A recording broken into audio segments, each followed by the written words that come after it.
السلام عليكم ورحمة الله وبركاته. النهاردة هنعمل تشكيلة معجنات أشكال جميلة قوي. هقول لكم على المقادير وشوية تشكيلات حلوة قوي، اتفرجي عليها بقى وقولي لي ايه رأيك في الأشكال الجميلة دي.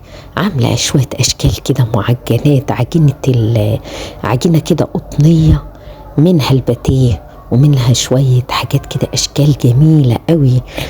عجينة حلوة قوي قطنية كده وجميلة وهتعجبك. نسمي الله ونقول بسم الله الرحمن الرحيم ونصلي على الرسول. شايفين الأشكال جميلة قوي ازاي؟ هقول لك بقى المقادير بتاعتنا. حضري، أنا المعجنات دي كلها عاملاها ب2 كيلو دقيق. عجنتي كيلو في كيلو، ما بحبش أعجنه كله مرة واحدة عشان اخد راحتي في التشكيل. عجنت كيلو الاول وعملت بيه اشكال اللي هي الاولانيه اللي انتوا شفتوها دي، وبعد كده عملت اشكال تانية لما سبت الكيلو ده يخمر، الاشكال بتاعته تخمر، وبدات اعمل في الباقي. جبت بقى كيلو دقيق في الاول زي ما انت شايفه كده. حطيت الاول 3 معالق سكر، ورحت جايبه حطيت 3 معالق خميره ونص كوبايه ميه دافيه، ودوبتهم شويه كده وسبت الخميره تتفاعل اهي زي ما انت شايفه كده. قلبتها وسبتها تتفاعل.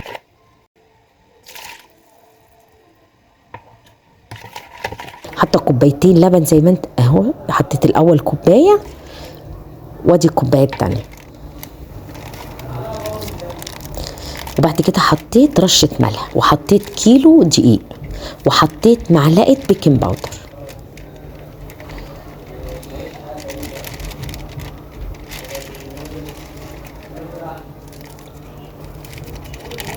اهي معلقه بيكنج باودر اهي، وحطيت كوبايه زيت. طبعا زيت يكون حلو اللي هو بتاع المعجنات، ما تعمليش بزيت التموين عشان ما يغيرش طعم. انا عملتها بسمنه نباتي، ما عملتش بزبده ولا حاجه ولا سمنه بلدي، سمنه نباتي، وطالع جميل جدا جدا. ادي كوبايه الزيت حطيتها عليه، بدات اعجن في العجينه.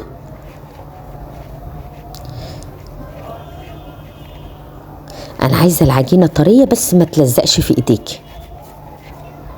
يعني حطيت انا كوبايتين لبن، وحطيت نص كوبايه ميه، وبعد كده حطيت ربع كوبايه ميه. لما لقيت العجينه محتاجه كده ربع كوبايه ميه بدات احط لها ربع كوبايه ميه. تعجنيها حلو كده شويه بتاع ربع ساعه، وبعد كده بقى تغطيها تخمر. هسيبها نص ساعه تخمر.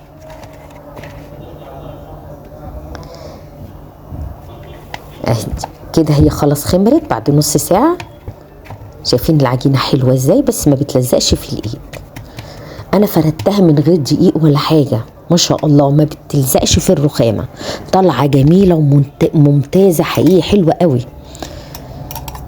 بدات بقى العجينه اعملها على 4 قطع، يعني قسمتها على 4 زي ما انت شايفه كده.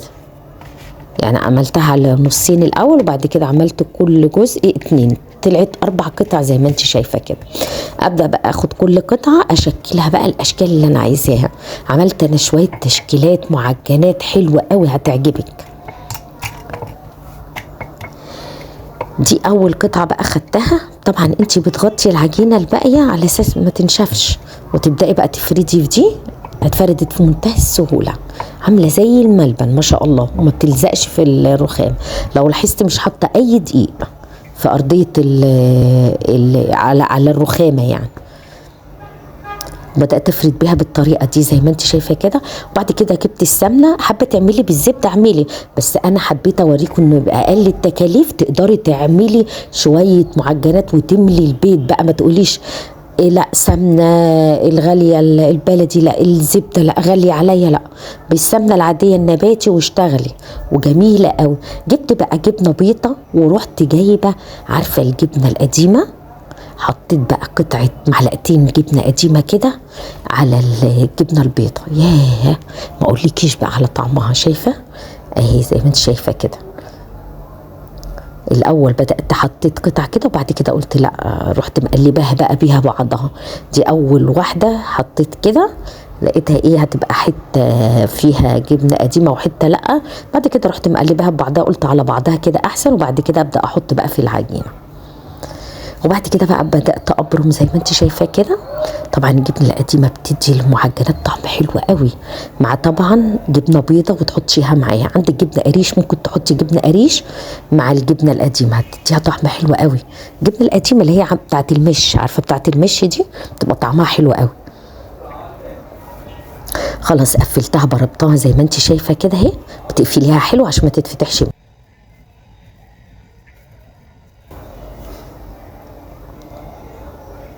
ببدأ بقفلها كويس عشان ما تفتحش مني. هبدأ دي بقى اقطعها قطع زي ما انتوا شايفين كده شكل الباتيه.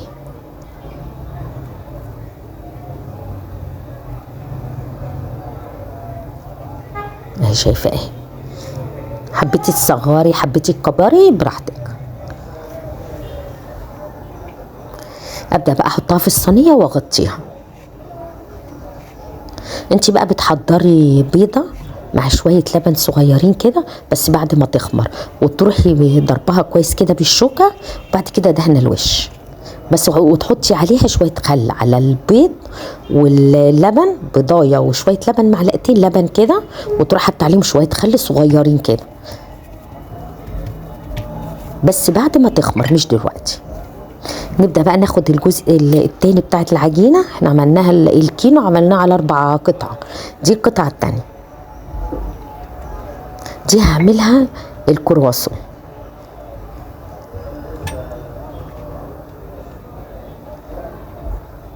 ببدأ بقى اشكلها بالطريقة دي، بقطعها بالطريقة دي بالقطاعة.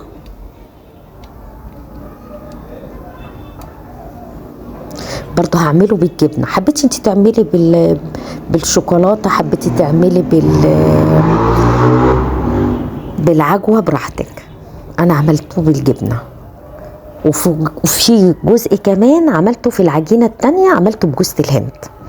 جوزة الهند القطعة، عارفة القطعة دي طعمه روعة خطير حقيقة. هوريكم برضو هيجي معانا دلوقتي، هوريكم طريقته عاملة ازاي. احنا ماشيين دلوقتي واحدة واحدة. دي الجبنة بقى اللي انا قلت لكم جبنة البيض، حطيتها على الجبنة القديمة وقلبتها ببعضها. الاول بروح دهنه برضو سمنه، حبيتي تدهني زبده زي ما قلت لك اعملي، بس انا حبيت اوريكم باقل التكاليف تعملي اللي انت عايزاه وما تحرميش نفسك من حاجه. عشان تروحي تشتري شويه المعجنات دول بالشيء الفلاني من بره، والله دي اطعم كمان من بتاعه بره. جربي كده اعمليها طعمها حكايه. ما تقوليش بقى وتتحجكي ده انا ما الحجه بقى ده انا ما عنديش زبده بتاع، لا بسمنه نباتي واشتغلي طالع حلو قوي.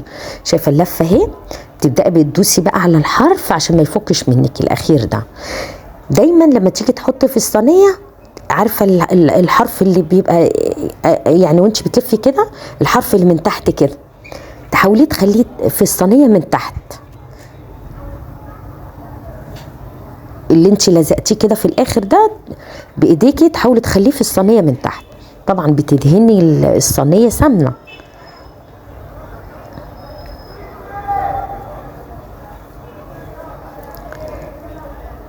وهنا برضو حطينا جبنه، عملنا ده الشكل ده كله بالجبنه برضو. انا حقيقي ولادي بيحبوها بالجبنه قوي قوي، يعني بيقولوا طعمها خطير حقيقي. ودي برضو العجينة التالتة، الجزء التالت بقى، احنا خلصنا التاني، ده التالت بالنسبة للكيلو.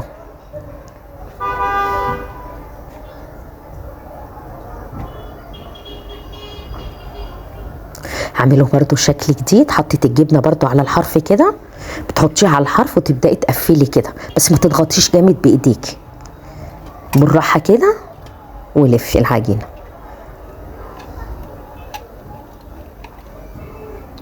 قطعتها برضو بالقطاعة بالطريقة دي.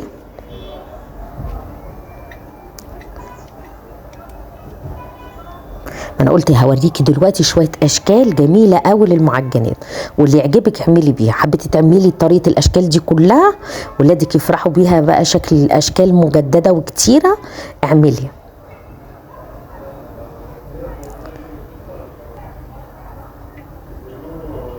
هي من جوه كده مش واضحه، الكاميرا مش جايه عليها، بس هتيجي من هنا هتبقى واضحه بالنسبه لكم دلوقتي. باخد الطرف ده كده شايفه بميله كده، والطرف التاني بميله، ايوه كده شايفه اهو، واضح اهو، شايفه بلفه كده واروح واخداه بالطريقه اللي انت شايفاها بيها كده، واروح لازقاه من تحت كده عشان ما يفكش اهي. شايفينها كده بقى، انا عملتها بالطول عشان تبان. وبعد كده مسكت القطاعه بلزقها كويس عشان ما تفكش، واروح ابدا بقى اقطعها. قطعتها قطع برضو ايه اهي زي ما انتوا شايفين كده. حبيتي انتي تقطعي اقل من كده براحتك برضو. والصينيه اتفقنا ان احنا اي صينيه ندهنها سمنه على خفيف كده.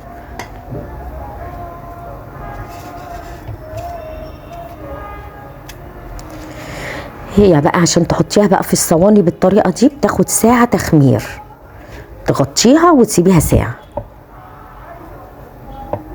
خلصنا احنا الشكل ده تالت جزء في العجينه، خدنا الجزء الرابع، هنشوف برضو هنشكله ازاي.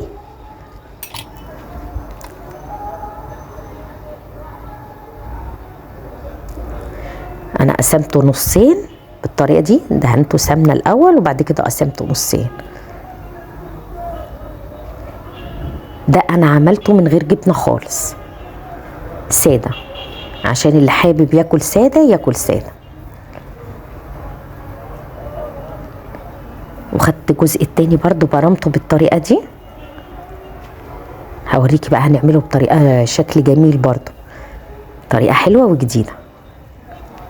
همسك بقى القطاعه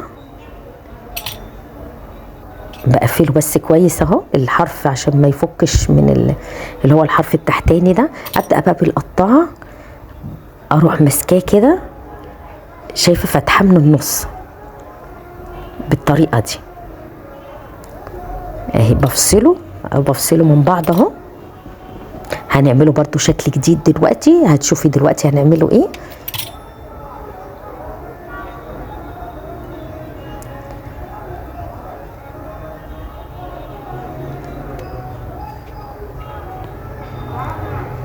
الجزء بقى اللي فصلته ده قسمته اتنين، خدته زي دايره اهو، هوريهولك اهو لفيته زي دايره كده زي ورده كده اهي.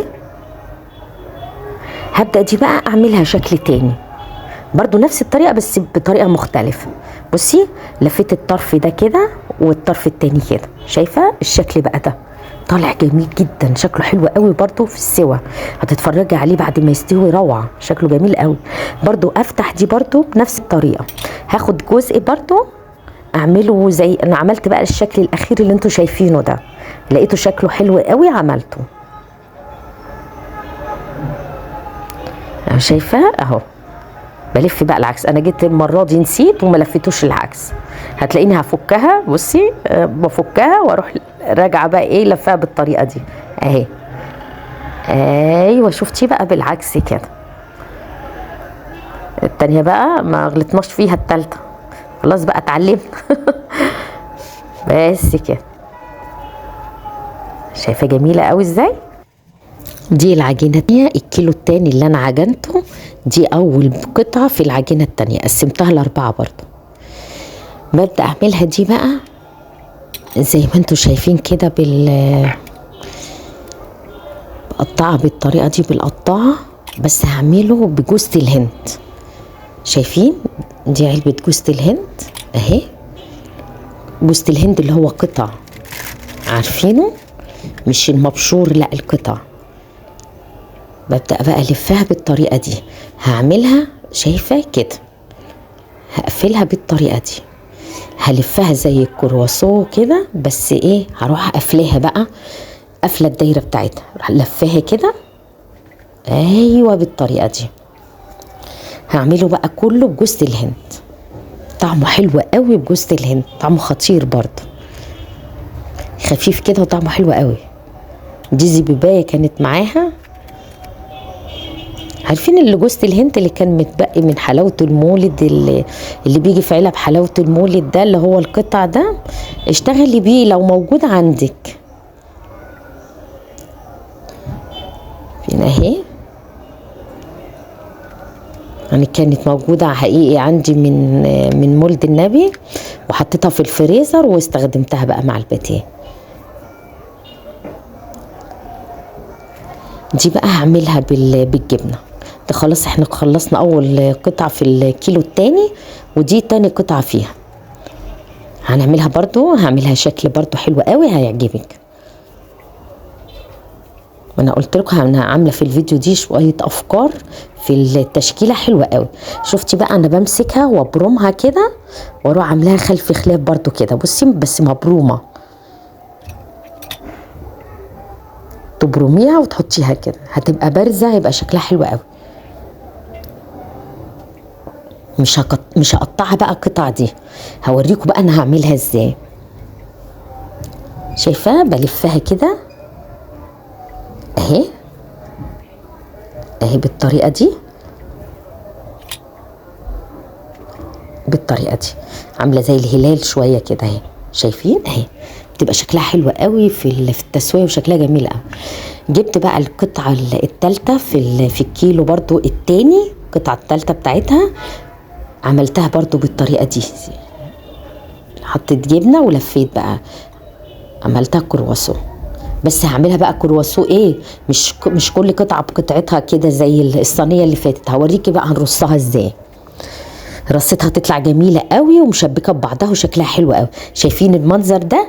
هي بقى انا حطاها في الصينيه بالطريقه دي، هوريها لكم دلوقتي في الصينيه. احنا دلوقتي بنبدا ندهنها بيض، عشان انا سويت الكيلو اللي فات هوريه لكم دلوقتي. بس انا ماشيه كده المعجنات الاول مع بعضها التشكيل، وبعد كده هوريكم التسويه. بعد ما خمر بالطريقه دي بدات بقى احط له البيض بالطريقه دي.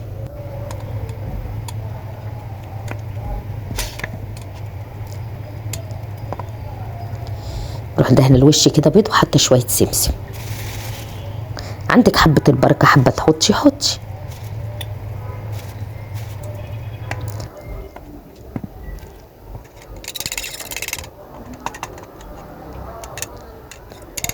هندهنه كله كده، وبعد كده هوريكم بقى التسويه.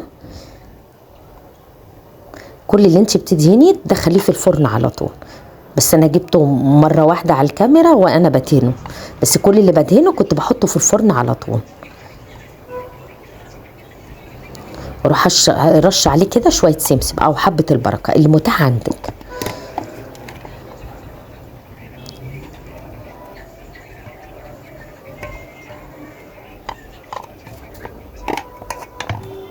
دي نفس الطريقه برضو، حبايه بيض كده وتحطي عليها شويه لبن، معلقتين لبن، وتحطي عليهم شويه خل وتقلبيهم كده وتدهني بيهم.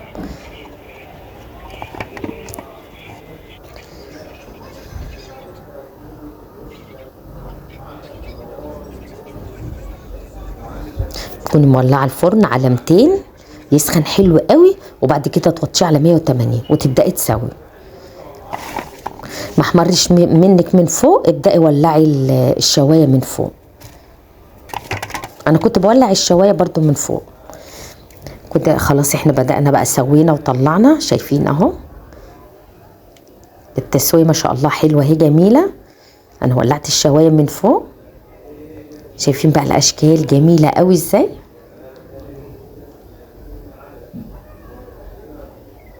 دول 4 صواني اللي هم بتوع كيلو لوحديهم، ودول 4 صواني برضو بتوع الكيلو التاني.